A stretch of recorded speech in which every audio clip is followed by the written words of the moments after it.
Well, a good evening to all pro wrestling fans from all around the world of all shapes and sizes. Welcome to another Pro Wrestling Talk video brought to you by Blitzball Champ Gaming here on the U to the Tube. I'm your host, Blitzball Champ Jason Ingram. So, for this episode, I want to do two things. First, I want to review Ring of Honor's Death Before Dishonor 2025. And then I want to finish off by going over the current standings of the Marigold Dream Star Grand Prix 2025. As August gets ready to come to a close, they had a handful of tournament matches just earlier today. So, want to go over the finals, or not the final standings, but the current standings as we get ready to enter into September. And it won't be too long because remember, the finals is on September 14th. So that's just in a couple of weeks. So little by little it's starting to wind down, but we still got a good number of tournament matches left. So still a lot to see. But first, we are going to do ROH Death Before Dishonor 2025. So, took place yesterday, Friday, August 29th. This was at the famous, the iconic 2300 Arena in Philadelphia, Pennsylvania. I got a chance to go to this venue for the Stardom American Dream show last year. So, beautiful venue. Love that venue. Glad I got a chance to at least go to a show in that venue. But this was where Death Before Dishonor 2025 was.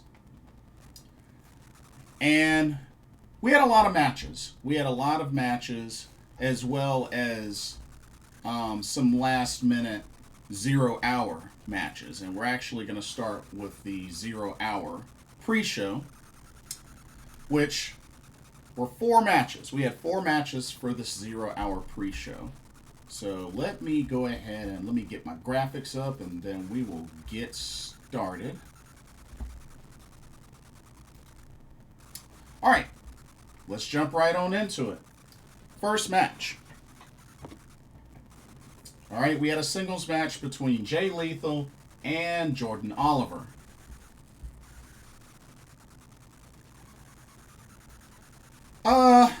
Match wasn't too long. It was only 6 minutes, 59 seconds, so pretty much about 7 minutes. But not too bad. It's been a while since I've seen Jordan Oliver. I know I've seen him mostly via GCW. But this was a decent match between Jay Lethal and Jordan Oliver. But Jay Lethal would pick up the victory via submission. He was able to submit Jordan Oliver with the figure 4 leg lock. So another victory there for Jay Lethal by submission. Okay, next up we had tag team action, 3-way tag team action to be specific. Check this one out. Alright. We had the team of MXM Collection, which is Mason Madden and Mansoor. We had the Frat House, made up of Cole Karter, Griff Garrison, and Dark Order, John Silver, Alex Reynolds. Match was okay. Match was okay for the most part. I can't say that I was really a fan of the finish. Really wasn't a fan of the finish. But, match was a little over 7.5 minutes, about 7 minutes 41 seconds long. So, nothing too crazy there. But, yeah, I wasn't really a fan of the finish. It was funny to see Jack Jameson, get attacked quite a bit. But Mansoor rolls up Alex Reynolds for the 3 count after Johnny TV sprayed Alex Reynolds' face with that weird looking, I guess it's like cologne, or I don't know what the heck that stuff is, but sprayed it in his face. Mansoor then rolls him up for the 3 count. MXM Collection, your winners. Not a fan of the finish, but yeah. That's all I got. Alright. Let's go to our next match. The ladies in action. This was a pure rules match between Billie Starkz and Ashley Vox. It's been a while since I've seen Ashley Vox. Of course, I've met her before. She was one half of the Sea Stars with Delmi Exo. But yeah, that was years ago. I don't think they've teamed up in forever. And the last time I even saw Delmi Exo was in MLW. So, yeah. But it's good to see Ashley Vox. It's been a while. It's been a hot minute. Match was just under 6.5 minutes. Ashley Vox definitely got her moments of offense in, including a fish hook on Billie Starkz, so I thought that was pretty funny. But overall, Billie gets the pinned Ashley Vox after hitting the last shot, and then Billie Starkz is your winner. And if anything, it's at least good to see Ashley Vox back in the ring. Like, it's been a while, so. And then the last match of the 0-hour pre-show came down to a special match with some money on the line. Yeah, had some money on the line. Check it out.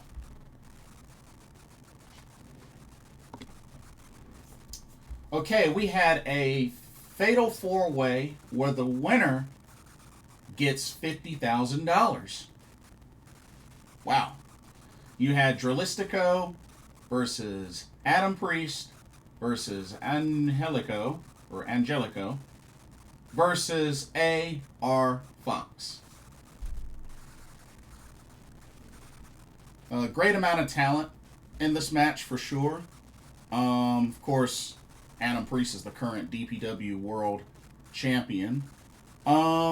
Match lasted just under 8.5 minutes. Pretty action-packed. Would have liked to have been a little bit longer, but for the most part, it was pretty action-packed. I definitely liked the back-and-forth action between A.R. Fox and Angelico. But when it was all said and done, it would be Dralistico, which, not who I would have thought, but Dralistico hit Angelico with an MX, very similar to Bushi's move, and then pinned him for the 1-2-3. Dralistico from the LFI faction wins the match and the $50,000. Not who I would have picked originally, but hey, congrats to Dralistico. So, that was your 0-hour. Like I said, it was okay. Nothing really crazy. Matches were less than 10 minutes, and, they were pretty last-minute matches for the most part. Which, that's something TK does quite a lot. So, not surprised there. Okay, now we get into the main card, which the main card got off to a pretty decent start. Check this out. All right, starting off the main card, we had a tag team match. We had the Conglomeration versus the Premier Athletes. Of course, the Conglomeration made up of Tomohiro Ishii and Hologram, taking on the Premier Athletes of Ariya Daivari and Tony Nese. Of course, they were accompanied by Smart Mark Sterling. Good match to open up the show. Tomohiro Ishii felt like the crowd was behind him quite a lot throughout this match. But yeah, hard hitting, definitely back and forth. Match went just a little over 12 and a half minutes. So good amount of action between both teams. I know Smart Mark did a lot of interfering in this match. But when it came down to it, he did not end up getting the last laugh. It was a combination whip kick brainbuster combo from Hologram and Tomohiro Ishii that put away Tony Nese. Ishii with the pin, 1, 2, 3. The Conglomeration are your winners. Not surprised there. I definitely felt like they were the stronger team. But good victory for Hologram and Tomohiro Ishii, who is the current NJPW Strong Openweight Champion. Okay, now let's go to our next match, which is the first of many championship matches on this card. So, here we go. First up, we had the ROH World 6-Man Tag Team Championships on the line, as you had the team of Shane Taylor Promotions, which are Carlie Bravo, Shawn Dean, Shane Taylor, taking on the Sons of Texas, made up of Sammy Guevara and the Von Erichs of Marshall Von Erich and Ross Von Erich. So the main thing with this was that the titles were vacated, of course, due to Dustin Rhodes being out after getting the double knee replacement surgery. So the titles were vacated, and they decided to have this match. Match went just under 13 minutes. Definitely the crowd was a lot more behind Shane Taylor Promotions. And I mean, it was back and forth for both teams. And, STP had everybody in their corner. The fans, Trish Adora was there, Anthony Gogo was there. Like, they pretty much had this match in the bag when you look at the odds and everything. But it was a great match overall. Great action-packed match.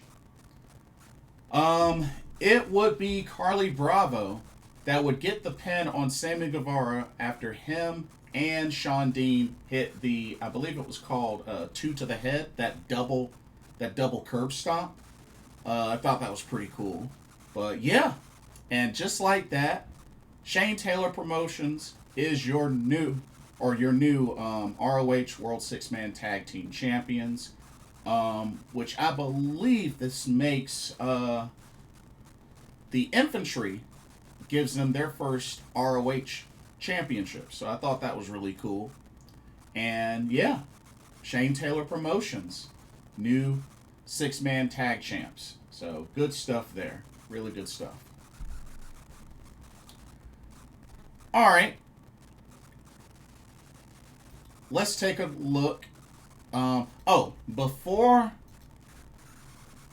we go into our next match, so something I wanted to share. So, a new tournament has just started. Check this out. All right, the ROH Women's Pure Championship Tournament. You have 8 competitors for this tournament. You have Billie Starkz, Olympia, Serena Deeb, Yuka Sakazaki, Trish Adora, Deonna Purrazzo, Queen Aminata, and Taya Valkyrie. So, tournament here to crown the inaugural ROH Women's Pure Championship. And the first tournament match was featured here on Death Before Dishonor. Let me get that graphic out. Here we go. So, first match. So, quarterfinal match for this tournament. Taya Valkyrie versus Queen Aminata. Match overall was pretty decent. It went just under 8.5 minutes. But it was a decent back and forth match between both these ladies.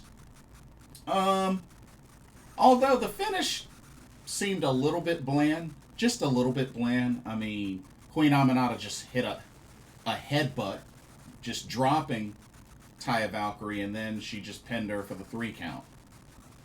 Just like that. So wasn't really a crazy fan of the finish, but hey, Queen Aminata advances in the tournament, which means she will be in the semis. And she will face the winner of Trish Adora and Deonna Purrazzo. And speaking of Deonna Purrazzo, she came out to the ring after the match to confront Queen Aminata. They did shake hands, but could potentially be the matchup we see in the semis. But Deonna Purrazzo has to get through Trish Adora first. So we'll see how that goes. But for now, Queen Aminata defeats Taya Valkyrie to advance in the ROH Women's Pure Championship Tournament. So, good stuff. All right, let's go to our next match. Let me get my graphic. Here we go. Next match. Alrighty. We had a tag team match between, apparently they're called the Swirl, which are Blake Christian and Lee Johnson, taking on the Kingdom, Matt Taven, Mike Bennett. Not really a fan of that tag team name, the Swirl. Like, yeah, I'm not a fan of that. But it is what it is. Match went 11 minutes, 22 seconds. It was definitely back and forth. I mean, I like Blake Christian and Lee Johnson. And, you know, the Kingdom's been around quite a bit. So this was a nice little matchup. But Blake Christian would end up picking up the victory for the Swirl as, well, he made the pin, but it was on Matt Taven after him and Lee hit a diving double foot stomp Spicoli driver combo, which, you know, was pretty neat. It was a pretty neat combo. But the Swirl are your winners. They also show Jay Lethal was watching the match because earlier they confronted Jay Lethal. They were kind of like making fun of him and whatnot. And don't forget, Blake Christian actually has a victory over Jay Lethal. So I'm sure at some point they're going to run that back. But we'll see. But for now, the Swirl picks up the victory over the Kingdom. Alrighty, time for our next championship match. And you know what? This was a good match. This was a really good match. And they were definitely playing chess. Alright, so we had the ROH Pure Championship on the line, which of course, in a Pure Rules match. The champion, Tiger Style, Lee Moriarty, defending against Zilha. Not really that familiar with this Zoha, other than from CMLL. But this match lasted 16 minutes, 16 seconds. It was definitely back and forth. And as the rope breaks were getting exhausted, I felt like more and more Lee Moriarty tends to use that to his advantage. You know, using the rules to his advantage. And, you know, it's worked out for him. It's definitely worked out for him. Although, Zoha gave him a good fight. Definitely gave him a good fight. Lee Moriarty was working on those digits quite a lot in this match. It was crazy. But it was a great technical struggle between both wrestlers. But it got to the point where Zoha's rope breaks had been depleted. So therefore, he got caught in a Border City stretch while on the ropes. But like I said, no rope break. Had no choice but to tap out. Lee Moriarty, still your ROH Pure Champion. You know, good sign of sportsmanship afterwards. And of course, STP came out to celebrate with Lee Moriarty. And also, Zoha's father was in attendance as well for this match. So, but overall, a solid match. A solid match overall. All right, let's go to our next match. Get the graphic up. Here we go. Check this one out.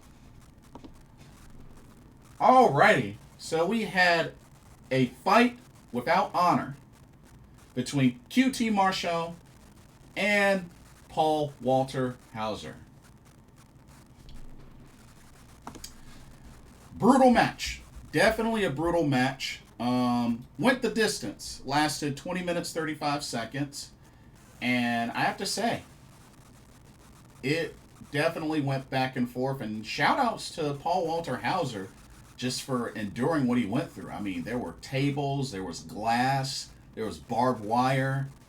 Like, it was a pretty legit match. And even Paul got busted open in the match as well. But you know what? He put up a great fight. He put up a really great fight. QT Marshall had Aaron Solo in his corner pretty much. Until Hook showed up, pretty much put Aaron Solo through a table and then hooked in the Red Rum and just drug him out of the arena. So, to kind of even things out. So, and Hook got a new entrance theme, which I'm not that crazy about, but it's whatever. The action went back and forth, but QT Marshall would get the best of Paul Walter Hauser. He hits him avalanche style with a diamond cutter through a table with a whole bunch of glass on it. And then he covered him for the 1, 2, 3. QT Marshall, your winner. But kudos to Paul Walter Hauser. Put up a great fight and definitely was very hardcore.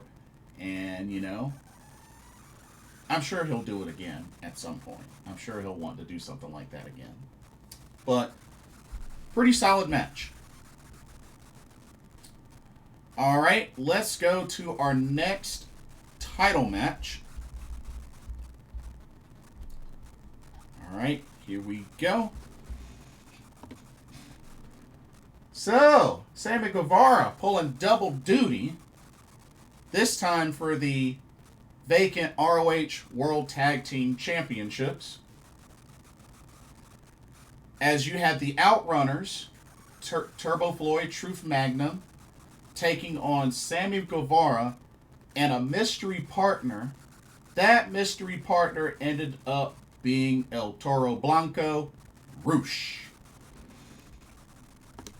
And it was pretty much at that point where Sammy Guevara turned heel. Pretty much when Roosh was revealed, pretty much the heel turn was there. Match lasted just a little bit over 13 minutes. Roosh and Sammy Guevara definitely looked pretty dominant in this match. Although the Outrunners did get in a good amount of offense, and they hung in there. They definitely hung in there. But when it was all said and done, it took a bullhorns from Roosh and then a Swanton Bomb follow-up from Sammy Guevara to put away Turbo Floyd for the 1, 2, 3. Sammy Guevara and ROH are your new ROH World Tag Team Champions. The Von Erichs came out after the match, and they're kind of wondering, what the heck, man? What's up? What's the deal with that, Sammy? And Sammy kind of got in the middle, in between LFI and the Von Erichs. Ended up hugging the Von Erichs. And then betrayed them. You know, super kicking. And then just LFI ended up beating them down. And that pretty much sealed it. Sammy Guevara joining the Fashion Ingobernables, LFI. So now that he's tag champ with ROH. Yeah, and of course Dralistico came out as well. But yeah, so Sammy Guevara's back to being a heel. Not really surprised. I think he's a better heel than a face, in my honest opinion. All right, let's go to our next match. Let me just get the graphic out. Here we go. Next up. Alrighty, we had the ROH World Championship on the line. As the champion, Bandito defended against Hechicero from the Don Callis family. Once again, another banger on ROH with involving Bandito. This match went the distance. Lasted 36 minutes, 28 seconds. Definitely felt like a main event, even though it wasn't the main event. Definitely back and forth between Bandito and Hechicero. Hechicero's been doing really well. So is Bandito. And of course, this was a chance for Hechicero to follow up after he got a submission victory on Collision against Bandito. But this was hard-hitting, back and forth. I know Don Callis was on commentary, and this was a solid match. This was definitely a solid match. And like I said, Bandito is a phenomenal wrestler. I've met Bandito a couple of years ago at WrestleCade. I would love to see him come back to WrestleCade, but Bandito, really cool guy. But yeah, and I like the cinematic that they did before the match intros. I thought that was really cool. But when it all came down to it, a deadlift German suplex from Bandito to Hechicero, pin for the 1-2-3. Bandito still your ROH World Champion. And like I said, no shame there from Hechicero. Put up an excellent fight. Definitely put up an excellent fight. And, you know, I think the matches with Bandito going forward are going to get better and better. I mean, the dude is a beast in the ring. And it's 2 back-to-back big shows that Bandito shows that he can hang with the best. Because he is one of the best. And then your main event of Death Before Dishonor 2025 came down to the ladies. The ROH Women's World Championship. As the champion, Athena defended against the current interim ROH Women's World Television Champion, Mina Shirakawa. Another solid main event there. Lasted just under 25 and a half minutes, but great back and forth action between both these ladies. And, you know, Mina, I mean, let's keep it real. Mina's been featured in a lot of title matches, you know, really since coming to AEW. She's been featured in a lot of title matches. So, but at the same time, she can put on a great match, and her and Athena definitely didn't think any differently. And they delivered. They definitely delivered. Shout out to the Blue Meanie who came down with Athena and Billie Starkz. Definitely didn't see that one coming. So shout out to the Blue Meanie. Even though he ended up dancing with Mina anyway. But it's all good. It's all good. Great match overall. Definitely back and forth. But the fallen goddess, Athena, still prevails. She eventually hit the O-face on Mina and then pinned her for the 1-2-3. Athena, still your ROH Women's World Champion, which now puts her at 994 days as champ, and that makes 31 successful title defenses. That's right, 31. Yeah, you heard right, 31 title defenses. Say what you want about ROH or whatnot, but Athena is one of the best champions, if not the best champion right now. And with this victory, it is pretty much guaranteed that she will surpass 1,000 days as ROH Women's Champion, Women's World Champion. So, congratulations to Athena. I've met Athena. Really, really cool. She's quite the nerd, but really, really cool. And, you know, I do think that she'll probably end up losing the title at Final Battle. To who? Don't know.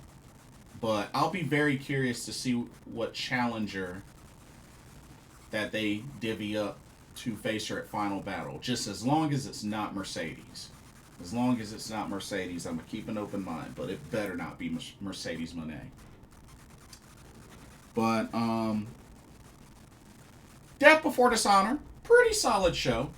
I know, like I said, I know they added some matches to the pre-show last minute and whatnot. But Death Before Dishonor was a pretty solid show. So, good stuff there. And shout out to Tony Khan. Honor Club was having an issue crashing. So he ended up putting the whole pay-per-view live and now archived on the Ring of Honor YouTube page for free. So shout out to Tony Khan for doing that. And I believe he also said he was going to give all ROH Honor Club subscribers, I think, a month free or something like that. Correct me if I'm wrong. But hey, at least those that didn't have a good experience that want to go back and watch this event can do so. So, thank you, Tony Khan, for that. I mean, don't think I've ever seen WWE do anything like that. I'm just saying.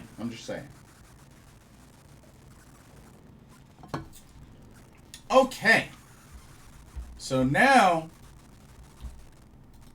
let's switch gears to the Marigold Dream Star Grand Prix 2025. We had a handful of tournament matches to close out August. And now there's only just a couple of dates left in September for this tournament. But let's go ahead and see where we are with the standings. And we'll go from there. Y'all ready? I'm ready. Let's get started. We're going to start with the Dream League first. So, Dream League first. Okay. It's already gotten pretty interesting on the Dream League side. So, let's go ahead and go over the standings. Right now, we have two competitors sitting at the bottom, both with 1-4 records. 2 points are both members of the Darkness Revolution, Chiaki and Ryoseto. Let's take a look at Ryoseto. 1-4. She actually finally got a victory over Chiaki, but she has 4 losses to Maria, Koki Amare, Utami Ayashishita, and Mayu Iwatani. She has 2 matches left, but she is mathematically eliminated. So, sorry, Rhea Seto. Which it sucks because I like Rhea Seto. All right, Chiaki of the Darkness Revolution. She has her 1 victory over Koki Amare, but losses to Utami Hayashishita, Victoria Yuzuki, Sarayama Oka, and Rhea Seto. She has 2 matches left, but she is also mathematically eliminated. Okay. We have 2 competitors, both sitting at records of 2 and 3, 4 points. And they are Sarayama Oka and 1/2 of the Marigold Twin Star champions from Marvelous, Maria. Let's take a look at Maria. So, 2 and 3. She has victories over Koki Amare and Rhea Seto. 3 losses to Utami Hayashishita, Mayu Iwatani, and Victoria Yuzuki. She has 2 matches left. But she is mathematically eliminated, unfortunately. And then we got Sarayama Oka. Same record, 2 and 3. Got off to a great start. You know, had the victories over Chiaki as well as Mayu Iwatani. But she's struggled as she took losses to Koki Amare, Victoria Yuzuki, and Utami Hayashishita. She has 2 matches left, but sadly, she has been mathematically eliminated. Kind of a bummer because she got off to a great start, but when it all comes down to it, it's not about how you start, but how you finish. So, just saying. Okay, we have 1 competitor sitting at 5 points with a record of 2-1-1, and that is the current Marigold Superfly champion, Mayu Iwatani. So she has 2 victories over Rhea Seto and Maria. She has the 1 loss to Sarayama Oka, and she has a draw with Utami Hayashishita. Mayu has 3 matches left, so still has a chance to finish strong. But yeah, she's got 3 matches left. Okay, we have 1 competitor sitting at 6 points on a record of 3 and 2, and that's the Amethyst Butterfly, Koki Amare. So 3 victories over Victoria Yuzuki, Sarayama Oka, and Rhea Seto. She has the 2 losses to Chiaki and Maria. And Koki has 2 matches left. She is still alive, but she is in danger. She cannot afford another loss. She can't afford another loss. So, we'll see what happens. Okay, we have 1 competitor sitting with 8 points on a 4-1 record, still in pretty dang on good shape, and that is Victoria Yuzuki. So, 4 victories over Utami Hayashishita, Sarayama Oka, Chiaki, and Maria, and she has the 1 loss to Koki Amare. She has 2 matches left. And then, right now, sitting at the top of the Dream League, with a record of 4-1-1, 9 points total, is your Marigold World Champion, the Red Queen, Utami Hayashishita. 4 victories over Maria, Rhea Seto, Chiaki, Sarayama Oka, the 1 loss to Victoria Yuzuki, and the 1 draw with Mayu Iwatani. So, Utami in pretty dang on good position for now. And she has 1 match left. Okay, so let's take a look. Let's take a look at scenarios here. So, Utami right now is in a good spot. So, let's see.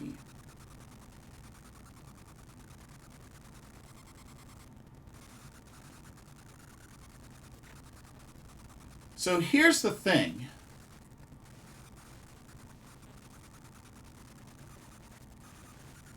If Victoria Yuzuki can win out, then she wins the Dream League. Victoria Yuzuki is in prime position. All she has to do is win her last 2 matches, and even if Mayu and Utami win their final matches or whatnot, or even if Utami wins her final match, Yuzuki can get 12 points. But she has to beat Mayu and Ryoseto. If Victoria Yuzuki can win her final 2 matches, she takes the Dream League by default because she'll have 12 points. Nobody else can get 12 points.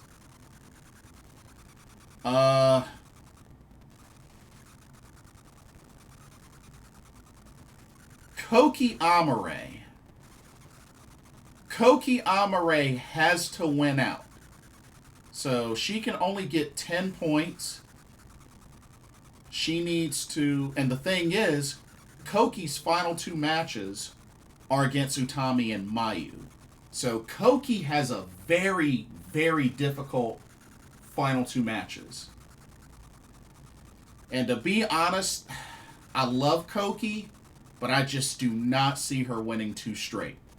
Not over Utami or Mayu. I think the best she might do, she might draw with one of them. Maybe. But I do not like Koki Amare's chances. I really don't. I don't like her chances. So, I mean, good luck to her, but I do not see her beating both Utami and Mayu. I just don't see it. Like I said, she might get lucky and either draw or defeat one of them, but I doubt she wins both of them. I just don't see it. I don't see it.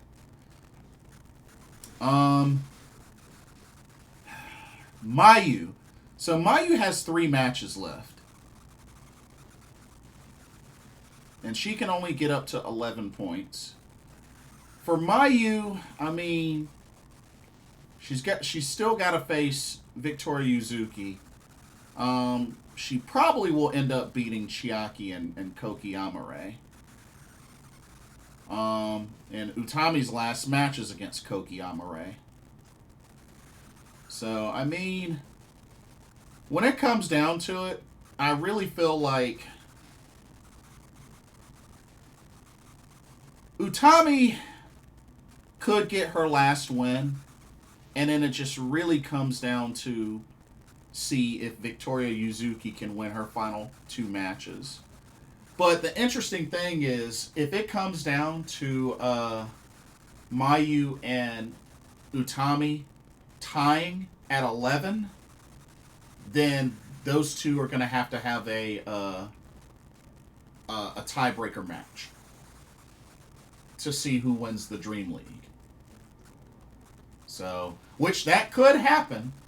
That could happen, like I said, unless Victoria Yuzuki wins out. So, we'll see. Okay, let's go to the Star League. Okay, for the Star League, let's see here. So, the crazy thing with the Star League is technically everybody is still alive. Starting at the bottom, 2 points on a 1-3 record is Kazuna Tanaka. She finally got her first win at the show over Misao Matsui, but she does have 3 losses to Mai Sakurai, Nagisa Nozaki, and Shan Yoda. But she has 3 matches left. She's still in it, but she needs to win out. She needs to win out in order to have a chance. Okay, we have 3 competitors sitting at 3 points each. Miku Ano, Mirai, and Chikagoto. Let's take a look at Chikagoto. So she has a record of 1-2-1. One victory over Misao Matsui, 2 losses to Mai Sakurai and Mirai, the 1 draw with Nagisa Nozaki. She has 3 matches left. Gochika, like I said, still in it, but she's going to have to win out. She can't afford another loss. Alright, same thing with Mirai. 1-2-1. Got the 1 victory over Gochika, 2 losses to Nagisa Nozaki and Mai Sakurai, and 1 draw with Miku Ano. So, she can't afford another loss. Because both Gochika and Mirai can only get up to 9 points. Alright, and then we got Miku Ano. 1-1-1. She has the 1 victory over Chanyota. She has the 1 loss to Misao Matsui and the 1 draw with Mirai. But she has 4 matches left. So she still has plenty of matches to really go on a run.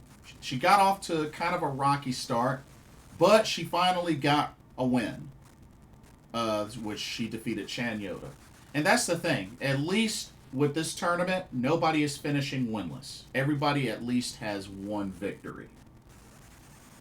Take notes, Mr. Okada. Okay. We have 1 competitor right now sitting with a record of 2-3 with 4 points, and that is Chanyota. Chanyota got off to a great start with victories over Mai Sakurai and Kazuna Tanaka, but she's been struggling as she has losses to Miku Ano, Misao Matsui, and Nagisa Nozaki. And she only has 2 matches left, and she needs to win both of them to even have a chance. It's win or go home for Chanyota. She has to win out. So, we'll see.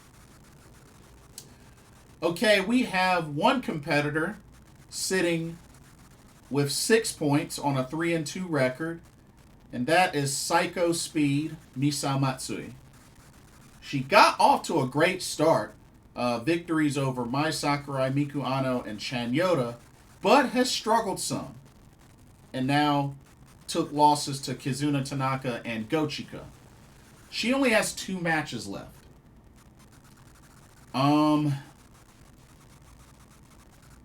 She really cannot afford...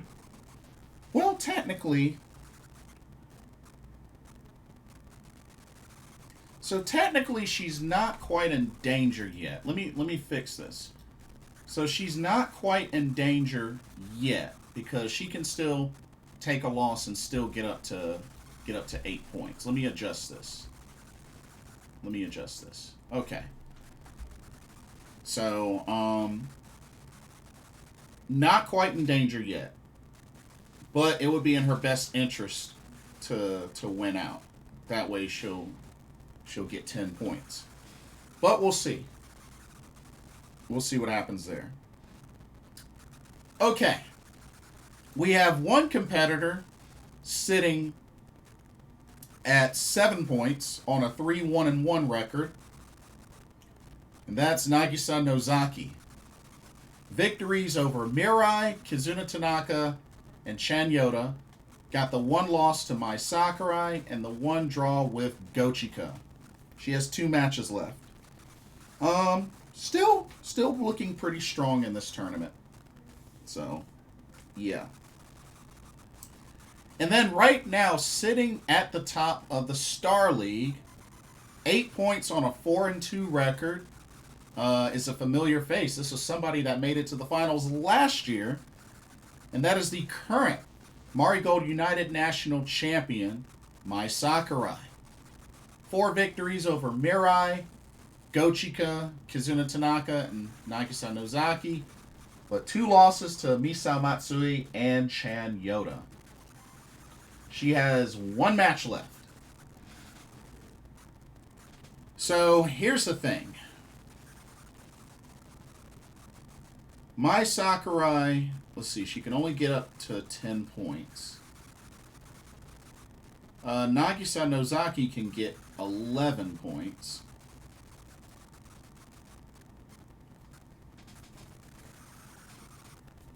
So if Nagisa Nozaki can win out, then she would win the Star League. Yeah. All she has to do is win out, and she wins the Star League and makes it to the finals.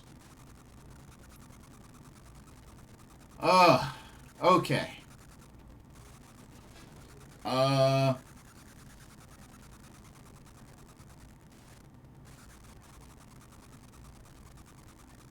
And the thing is, for Mai Sakurai,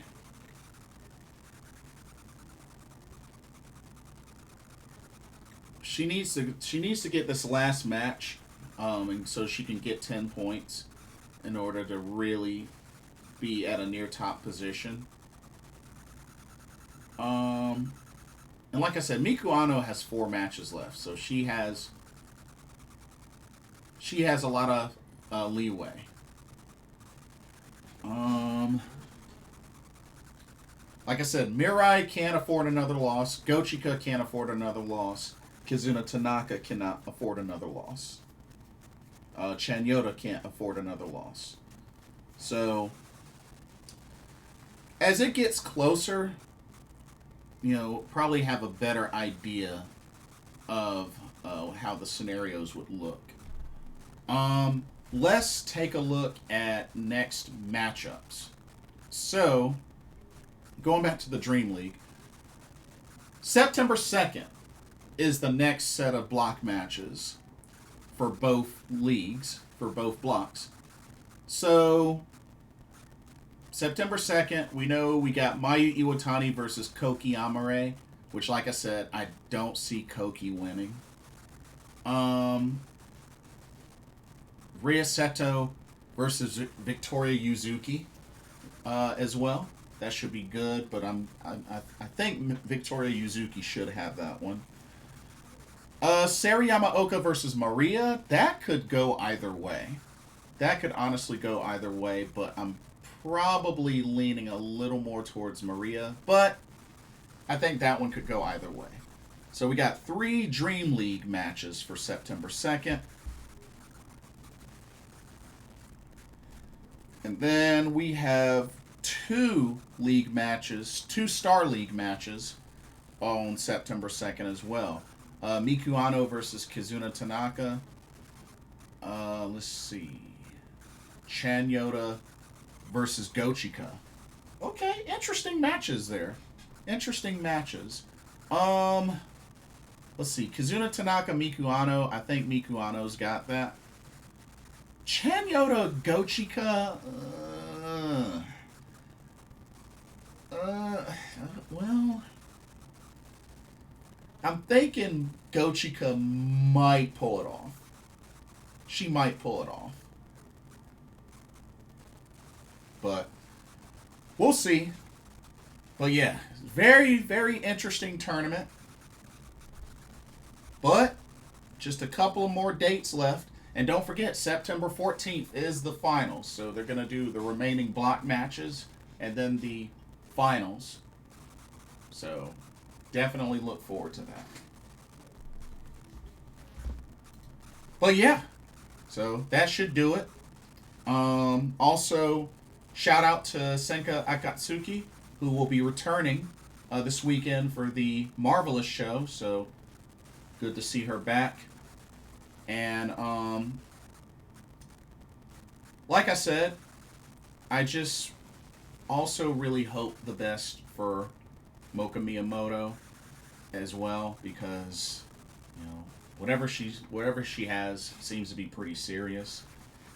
And she had to vacate the International Princess Championship, but hopefully she's all right and that she'll be back ASAP. I believe it. I believe it. Anyway, that'll do it for this video. Let me know y'all's thoughts on ROH Death Before Dishonor 2025. Let me know what your thoughts and how you like the show. Did you get your predictions right? And let me know your current thoughts on the Dream Star Grand Prix 2025. Did you see the recent show? Who do you think will win the Dream League? Who do you think will win the Star League? Who do you see facing each other in the finals? Let me know your thoughts. And don't forget to like, comment, subscribe, hit that notification bell while you're at it. Thank you so much for watching. Hope you enjoyed the video. For another Pro Wrestling Talk, brought to you by Blitzball Champ Gaming here on the U to the Tube, I'm your host, Blitzball Champ Jason Ingram. Hope everybody enjoys the rest of their weekend. God bless, and also happy early Labor Day. We'll see y'all soon. Peace.